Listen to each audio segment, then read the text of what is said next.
Mas pabor ang DepDev at economic managers na magbigay ng ayuda kaysa itaas ang sahod ng mga manggagawa. 1,500 na ayuda. Anong klaseng pambabastos yan? Nakailang committee hearings na. Ang binabanggit palagi, puro ayuda. Pinagsisigawan na ng mga manggagawa, itaas nyo yung sahod. Bibigyan nyo yung mga manggagawa, 1,500 na ayuda. Anong klaseng pambabastos yan? Parang namamalimos yung mga manggagawa. Kung bibigyan nyo ng ayuda mga manggagawa ng 1,500, ang kahulugan yan, 50 pesos per day. Tanungin ko kahit sino dito sa bulwagang ito, may mabubuhay ng 50 pesos kada araw? Ang mga minimum wage earners at middle income earners natin, ang isa sa pinaka-apektadong sektor ng krisis na meron tayo ngayon, Mr. Chair. Yung mga waiter, yung mga security guard, yung mga pumapasok, mga nag-a-assist sa atin dito, mga minimum wage earners, pumapasok, nakamotor yung mga yan, nagpapagas. Alam ba yan ng DepDev? Alam ba yan ng DOF? Alam ba yan ng economic managers? Nabubuhay kayo lahat sa simulation nyo. Hindi nyo alam ang tunay na buhay at karanasan ng mga manggagawa at ordinaryong Pilipino. Mas pabor ang DepDev at economic managers na magbigay ng ayuda kaysa itaas ang sahod ng mga manggagawa. Yun yung pinupunto ni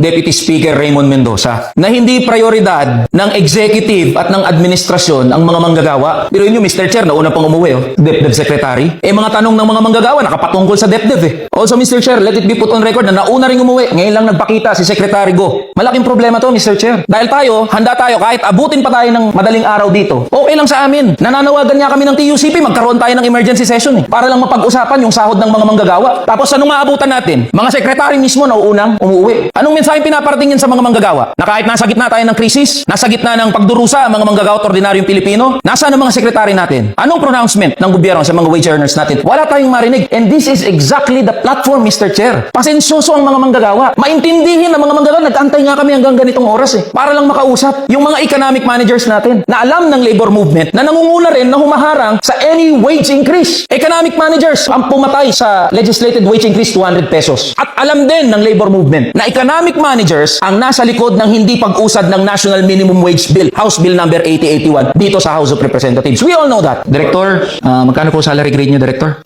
36. Magkano po per month yun?